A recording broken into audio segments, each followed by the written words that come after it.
You fantasy team general managers, get ready. We're about to bring it to you here 15 minutes with a big hitter in the fantasy world. You know him. We're going to jump right out of the gates with a special guest. He's kicking off the fantasy season with Tarik Mezion.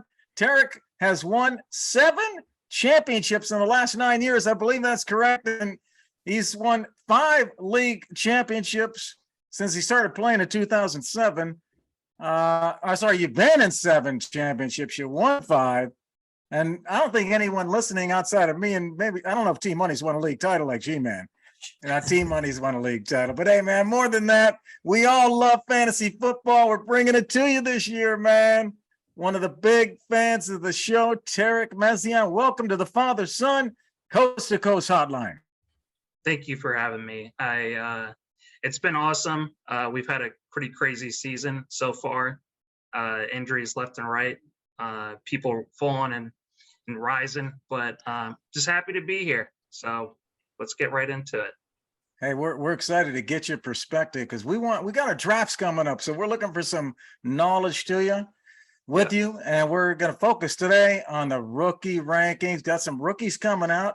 We're going to cover quarterbacks, running backs, and wide receivers, if we can do it kind of in that order. Let's talk about how you rank these guys coming out, not only against each other, but how do they stack up against the guys that are already there? You know, where do I slot them in the draft? So let's kick it off first talking about the quarterbacks, okay? And, you know, how you see I got one of them right behind me. You know this guy behind me. I got one of them right here. Yeah. What do you think about Pickett and maybe the other couple top ranked quarterbacks? Desmond Ridder, one of T's favorites, and Malik Willis. What do you think of those guys? Maybe some others. So just as a quick overall with just my whole process, you can break it up into 4 major components. The first one is college production. The second one is testing numbers. The third thing is draft capital. And the final thing that I really factor in is where they end up, the whole team situation. So when it comes to these quarterbacks, there's not too much to honestly be excited about. I hate to break it to you. If you were in the Dynasty community, you were drafting guys like Malik Willis and Kenny Pickett in the top 3. And then we had the NFL draft. And much to our dismay, the NFL does not feel as hyped up as we do on these quarterbacks. Even with Kenny Pickett, he fell all the way to the 20th pick in the first round. And then his counterparts in that same class, they fell to the 3rd round. So we can't get too overly excited, you know, about these prospects when it comes to quarterbacks. But before the draft commenced, I did have Kenny Pickett as my number 1 quarterback in this class. He is very good when it comes to accuracy, which is one of the most important things for quarterbacks. But the only thing with him is that he is a 5th-year senior. His breakout age wasn't until much later. So we don't have much to go off with Kenny Pickett. I have a bet going on right now with somebody that I have Mitch Trubisky actually playing for most of the season.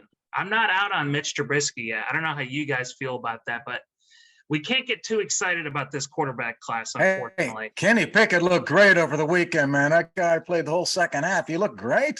I was surprised how good that he looked. He did look good, which is why I went from being completely out on him to now I'm about 50-50 on him. That situation, if he does get in, he's got the keys to a Ferrari. I mean, he's got a really good offense. So, yep. What'd you say? I you tend to lean now? with you, Tarik, as well. That Mitch Trubisky is going to be the week 1 starter, I think. Supposedly, Kenny's not performing in practice as much, but is playing well, when he gets game time. So he's kind of, he seems to live up to the competition, is what everyone's saying. But I agree. I don't know how fantasy relevant he's going to be year 1, just as a rookie and with a bad offensive line potentially. But yeah, I'm with you. I'm on Mitch Trubisky. I actually like him and his ability to run the ball as well. Might have some sort of like QB2 option there in fantasy. My final verdict, don't draft him. Don't even bother drafting him. He's not going to be a top 24 quarterback. I'd rather take a flyer on Mitch Trubisky. So that's all right. Hey, let's jump over to the running backs. Everybody loves running backs, man. Yeah. And everyone's got different kinds of drafts where maybe they have keepers or they don't have keepers. What do you think? Where do these rookies stand out here? Look, Brees Hall is probably ranked the highest, going to the New York Jets, Yeah. and then we got some others. So what do you think of the running backs? So pre-draft process, if you look just purely at their tested numbers, their college production, I had Kenneth Walker 1 point ahead of Brees Hall. I had him pretty much neck and neck. But almost everyone, people were saying, oh, they have Brees Hall by a country mile over anyone else that's close. That's not what it came out to me. And then seeing Kenneth Walker in his first game, he looked amazing. Now, unfortunately, you can't draft Kenneth Walker anymore because it just came out that he probably most likely has a sports hernia. Yeah. That is the same injury that Rashad Bateman had. And that is a minimum of 6 to 8 weeks out. So it's pretty heartbreaking. I was pretty excited about Kenneth Walker. But when it comes to a lot of these running backs, the thing that we have to keep into account is that many of them want to not so great teams. And what you ideally want for a rookie running back or just any running back in general, most of the top running backs in fantasy football are in top 10 offenses. They have really good quarterbacks and they're behind really good offensive lines. Unfortunately, for most of these running backs, that is not the situation that we have. That's true. I mean, look at Brees Hall. People are like, oh, he's going to get 15 to 20 touches, but if he only gets 1 yard and 15 to 20 touches, it doesn't get many points. Yeah, and it's like, how many times we have to really temper expectations, because you would have to, in order to be a fantasy viable running back on the Jets, they would have to go from a bottom offense to just a mid-range offense. And that's a lot to ask for a team in just 1 year span time. We don't know what their quarterback situation is going to look like now that Zach Wilson's hurt. And also, too, I still like Michael Carter. So Brees Hall, I do not think is going to come in and Mekhi Becton's out for the year. Yeah, that's true too. So their line situation has gotten worse. So when it comes to guys like him, I'm tempering my expectations. I want maybe one share in a couple different leagues that I'm doing of Brees Hall, of James Cook. With James Cook, he's in a very limited role. He was one of my best tested running backs, but he's probably only going to be a pass catching running back. Yeah. So how viable is that? For Dameon Pierce, he's one of my favorite running backs. He was top 10 for me before the draft, but he went to the Texans. They're not going to score probably a lot of points. They're probably going to be very behind. They don't have a fantastic offensive line. Same thing with Tyler Algier, one of my favorite running backs coming out. It's been a while since we've had a very good Falcons running back. There's a couple later names that I'm more interested in. Isaiah Pacheco, Brian Robinson. I was going to ask you about Isaiah. That was Isaiah Pacheco. Yeah, wow. What do you think about him? I've heard a lot of rumblings. He looks like the best running back in Kansas City right now. So he has been killing it in training camp. If you look at his tested numbers, he has amazing speed. Kansas City has a great offensive line and a great offense. However, though, we have to temper expectations. He is a 7th round running back. He was picked 30th overall in that 7th round. We have never had in the history of the NFL, or at least of the last 20 years that I looked at, a fantasy viable running back that was a rookie that was picked in the 7th round. He would have to literally be a unicorn. So I have no idea what to do with him. His college production was so minuscule, I didn't even bother grading him when I looked into him. So he would have to be an extreme outlier. Brian Robinson, he's a later round running back that you can keep your eye on. That whole situation in Washington is pretty insane. If Antonio Gibson gets hurt again, maybe Robinson gets in there. I think it might be just him falling more out of favor with the coaching staff. Antonio Gibson is a good running back. He, outperformed all these different. There's a lot of negative narratives that are going on with Antonio Gibson, but you have to read the tea leaves. So Brian Robinson did not test out very well in my pre-draft rankings, but he's getting the opportunities. And if you just get him within 10 yards of the end zone, then that's all you really need sometimes, just for a flex-worthy play. And then with Zamir White, he's someone I'm also keeping my eye on as well. He can Las only run the Vegas. ball. Yeah, with Las Vegas, he can only run the ball. He's not a dual threat. You ideally want someone that can do both things on your fantasy team, but he is what it is. So, All right. that's all I can say about the running backs, though. It's a little bit better than the quarterback situation, but not much better. Yeah.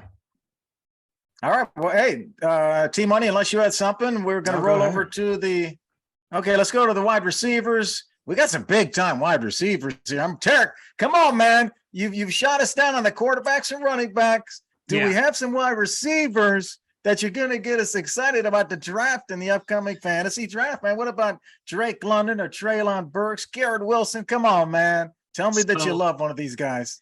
We absolutely nailed it. It was a collective week that we got Jamar Chase right last year. No, everyone else was killing him for drop camp. And then you called that. You were all over that. I'm going to give us all the credit for that. Yeah, thank you. All three of us. Yeah, all three of us got that. So there's at least one Bengals fan in here, right? So, there you go. Now, when it comes to the wide receivers, I'm a lot more positive on them. Drake London, if you love Michael Pittman, if you love Amon-Ra St. Brown, there is a guy named Drake London that when all three of them were at USC, he was the wide receiver one. He had a young breakout age. The way that he's just built, he's very different than Jamar Chase as far as being built. He's much more of an alpha as far as just his build goes. A lot of people were knocking him where he can't separate, but separation, that happens on multiple different areas of the route. And he is a very good separator. He catches everything that comes to him. Now, the only thing with him is just like, how good is that Falcons offense going to be? But between him and just Pitts and them being the only show in town, Drake London deserves to be drafted where he's at right now in the 70s. I would feel very comfortable with him as my wide receiver 3, maybe my wide receiver 2. I want running back heavy. So I think you can feel confident about Drake London. He won't touch Justin Jefferson or Jamar Chase last year. Let's just temper our expectations. He's not going to do that.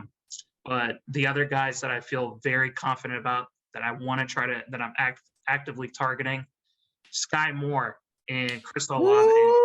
Go for Sky Moore. Yeah. Okay. So with Sky Moore and Chris Olave, the number one thing with both of them is that they're already coming in as elite route runners. One guy who I highly respect in this industry, he's been doing it for a long time, Matt Harmon with Reception Perception. He's worked with Yahoo for many, many years. There's no one better when it comes to scouting wide receivers, and both of them are two of his favorites as well. And when it comes to just winning on the route, that's all you really need to do besides learning the offense. So that's the only thing that's going to hold some of these guys back is being able to learn the offense. Sky Moore had some injuries in camp, but he's been killing it. So I want a wide receiver that's attached to Patrick Mahomes. What do you guys feel? T, what do you think about that, T? Yeah, I love Sky Moore. The opportunities there with so many guys leading. Yeah. So right. Juju is going to be up and down. I think he's going to have a wide receiver one few weeks and then a few weeks where he's a no-show. That just seems to be his trajectory now and coming, off injuries. I don't know if I can trust him. But Chris Olave, I'm a little nervous about him because I don't know which Jameis to expect and Michael Thomas and which Michael Thomas to expect. And so there's might be a little more competition for that ball down there. And I don't know if they're going to go run heavy with Kamara and now that Dennis Allen's the head coach. Just a lot of question marks with Chris Olave more for me than there is Sky Moore. I think the opportunity is just plentiful for Sky Moore right now. We do have to remember, though, the last time that Jameis Winston was healthy, he supported not one, but two number one wide receivers in fantasy football with Godwin and with Jameis Winston. So that does give me a glimmer of hope. I'm very intrigued about the Saints offense. Alvin Kamara, I actually have as a sneaky running back, #1 overall for me. That's my dark horse candidate for being the running back. Now that especially he might not get suspended either, but Yeah, Olave, he's coming in as a better route runner than anyone else in his class, and for I think sure. he's already going to be elite, and that's all you can really ask for. And he can beat people at every level of the field, not just he's not limited at whatsoever. So that's why I'm very hopeful with Olave. Hey, Tarik, yeah. working our way to the finish here. Appreciate all this. I want to ask you a quick question about your rankings. T-Rock's your handle, man. Yeah. T-Rock, you put out your own rankings every year, and we like that. But talk about, I looked at your rankings, and you have some guys that are fades and faves. And I looked at the Green Bay receivers, and you got them all as fades. So I'm just wondering, who do you think is going to emerge out of that Green Bay wide receiving core? Oh, Doesn't that look like you don't think anybody is? Yeah, because I don't like raising players up just because of opportunity. Like you hear that argument all the time. You hear the argument about vacated targets. There's going to have to be somebody. But here's the thing, though. They still have to go up against NFL defenses. I'm not going to raise up Alan Lazard, who has never been more than a decent #2, but mostly #3 wide receiver, just because that there's no one else there. And then I can't stand it when people say, well, Aaron Rodgers said he's the #1 there. I'm like, well, what do you expect Aaron Rodgers to say? Is he going to trash his? Oh, it's just like, no, that's not going to happen. He's already trashing, and he's already saying he doesn't have the receivers. He's already complaining in the press about the receivers already. Yeah, exactly. I want to say Christian Watson. Christian Watson was one of my highest rated rookies coming into this class. His testing numbers are insane. The only thing is, though, is that Aaron Rodgers does not, he doesn't even look at people until it's year 3, Yeah. They have to go through it and stuff like that. The #1 wide receiver I want on Green Bay is Aaron Jones, and that is it. Yes. That's the only wide receiver I want. Romeo Dobbs, I think, is going to he's going to be this year's Terrace Marshall, I think. I think he's going to fool a lot of people. The only routes that he's winning on are those go routes, those deep bombs and stuff like that. So unless you're going to be MVS, that is too volatile for me. And he didn't test very well. He wasn't drafted very highly. So I would fade everything on the Green Bay offense except A.J. Dillon and Aaron Jones. Yeah. Well, I got to ask you one question about my guy, Alec Pierce. All right. A leaked roster from the Colts had him as wide receiver 1, actually, in camp. I don't know if that was a typo. Trying to get the Bearcats up. I'm just saying, I got to know your thoughts on Alec Pierce. Like, is he going to be fantasy worthy? Do you think he have the talent in your scorecard? What do you think? So I sent this a couple of minutes before we got on to G-Man. On my bullish side, right under Chris Olave, is Alec Pierce. Alec Pierce is one of the highest rated rookie wide receivers that I have. I love it.